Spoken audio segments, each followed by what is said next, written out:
First off, thank you for watching this video on our channel, Crafty Squared. My name is Emma, and today I'm going to show you how I paint some watercolor purple flowers.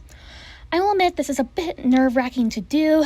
This is my first video, but I reassure you that I'm going to do my very best. To start off, I thinned out some purple watercolor paint mixed with a bit of yellow to dull it. I thinned out the paint with water because I wanted a light base for the flowers. And whenever you add more water to a watercolor pigment, or the paint as some call it, or as you should, kind of, it actually makes the watercolor lighter. Leave more pigment in it, it gets darker.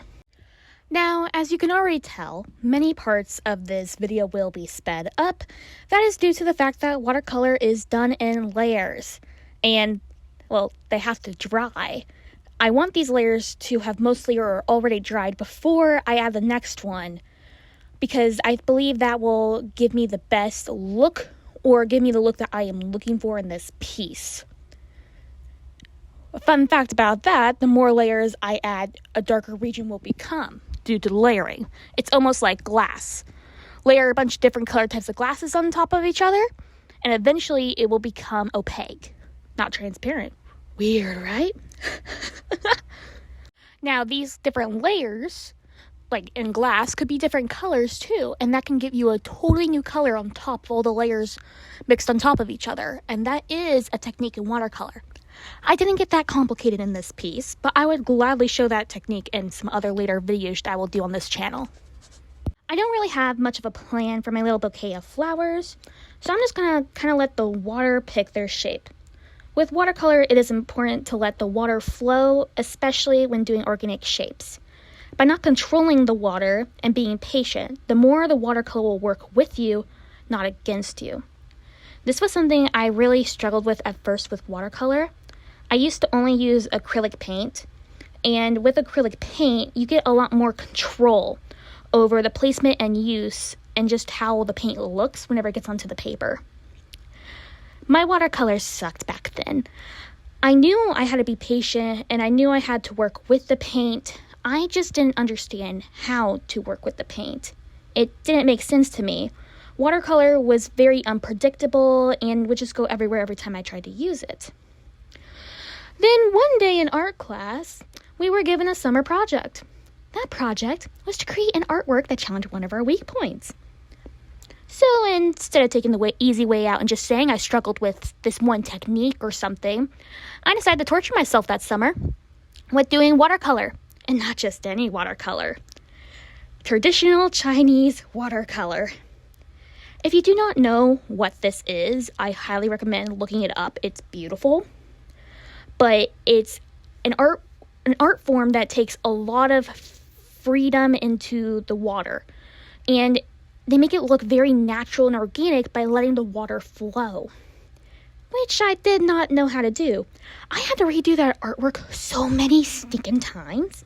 I practiced, I watched tutorials, I did the normal bout of stressed crying, but I can proudly say that even though it took me forever, and I wasted so many pieces of paper in the process, way too many pieces of paper in that process, that was like $20 down the drain, I was able to finally do it, and it looked so pretty whenever I finished it.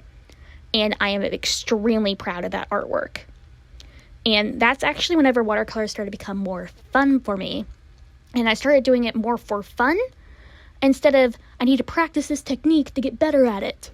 Or I need to practice this technique to get better as an artist. Now I'm going to start trying to add something into the background. I do not want to just have my bouquet of flowers on the sheet. Although that would look nice, I really wanted to add something to the background that is my choice. I decided to pick a nice light blue color. I also had some left off on my palette on the side that you can't see. Cool thing about watercolor paints, even when they dry, you can reactivate them with water. And I thought it was a great way not to waste that leftover paint and just have to clean off my board. It will not show up very well in the video at first. It's a very light layer at first. But later on in the video, you will see when I add my second layer how it pops and shows up and how I really think it defines the flowers. I'm also thinking of adding maybe a purple ribbon to help tie the bouquet together. Now, thank you for listening to that little spiel I just gave out. That was just a little bit about watercolor, what I was doing, and some things that I believe would be some good tips or stories. Now, here is just some music to listen to nicely as I finish up this piece.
would conclude the first video here on Crafty Square. I know it's not the best, but it's my first video, and I'm really happy that I was able to do something like this. I know there's a lot I could improve on this painting, but that's for next time, and it shows that I am still growing. I hope you enjoyed and that you all like this. Now here's a nice little finishing shot after it's all dried and looking nice and not all, it's in better lighting and stuff.